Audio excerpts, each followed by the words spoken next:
Transgressions. Okay, dig it. Transgressions. Let's face it. We're talking about some very independent people who become ripped and rips, who become flips. And there has to be the ability for the flips management to control them, as much as the police and everybody else. So, board members, the idea is to set up a 10-point situation so that in any rolling year, if a rip or a rips or a trick or a tricks messes up 10 times within that year, they lose everything that they've ever invested in the program. They're out of there. In the same sense, you need to set something for flips too, so that they can't sit there and abuse their position. They're not out to be pimps. They're just out to be facilities licensed in prostitution services. Okay, arriving to work early. Rips, get there 30 to 15 minutes early. Security has better things to do than babysit you and make sure some freak doesn't come by and kidnap you.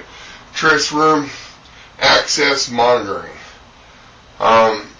Basically, everywhere you go inside a flips, you're watched by camera, you're watched by person. It's no different than most hotels today.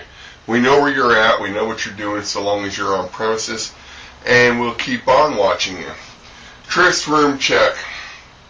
The moment the rip gets to their tryst room, they need to get their butts in there, as mentioned before, check it out, make sure all the linens are there that they're going to need, make sure everything that they need is going to be there, to make it as an easy, as smooth a transition as possible, and make each one of those dates as smooth as possible.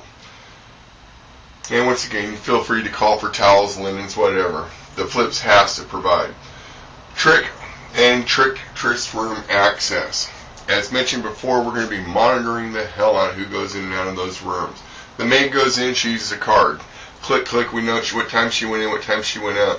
When it's time for a trick to go in there, they're escorted by security. They knock on the door. The person on the other side, the rip, says, come in. At that point, right there with security standing there, the trick uses their access card, their PIN number, etc. to get their butts in there.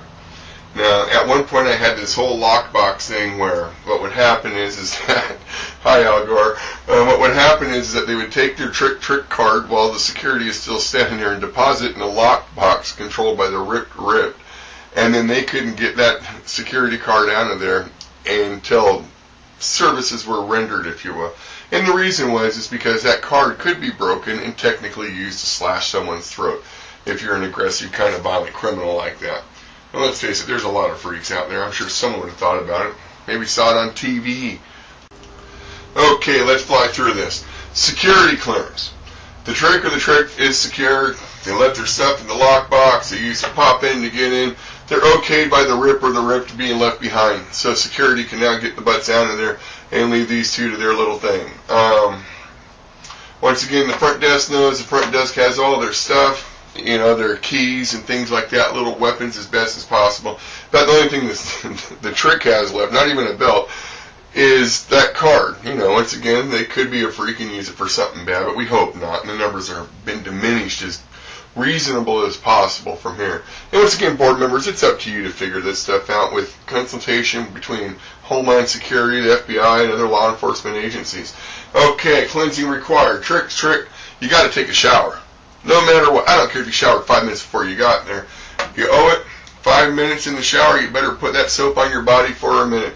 There will be a disposition filed later. If you refuse to take that shower, that rip can pick up the phone, call security, and you are gone without getting anything except a bill for services. Okay. After that, it's consenting adults. Hey, what happens behind the door happens behind the door.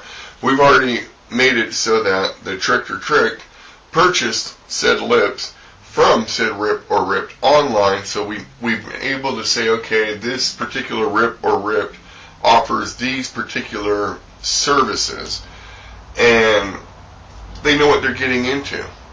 Now, if trick decides to go outside the boundaries and be forcible and a bunch of other stuff, there'll be plenty of different panic buttons in there for the rip to hit the button. And next thing you know, security's kicking in every door and whooping some butt.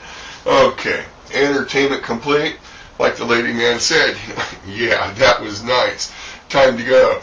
So, entertainment is complete. You're being billed by full hour increments, starting at the very second the next hour starts. Tricks or tricks. There is a double door. It's a double lock door, locked inside, locked out. So you'll be using that access key, your little pop-in access card to get out. And the moment that has been registered in is when your billing stops. In the meantime, the way it works is the RIP calls up security. Security comes down, knocks on the door, and RIP says it's cool. Trick runs her card through the other lock on the other side of the door, opens up the door, and the trick or trick gets out of there. Ain't no way in hell that trick or trick is getting out of there without security knowing it. And once again, board members, we're deferring to true law enforcement agencies. I'm not even close. Go to them. There's all sorts of technical little gadgets out there that can ensure that this runs smoothly and is safe for the RIPs and RIPs, as well as the tricks. How many tricks out there got robbed in the last year? We don't know. You know, how many of them got diseased? We don't know. So it's good for both of them, you know, or all of them.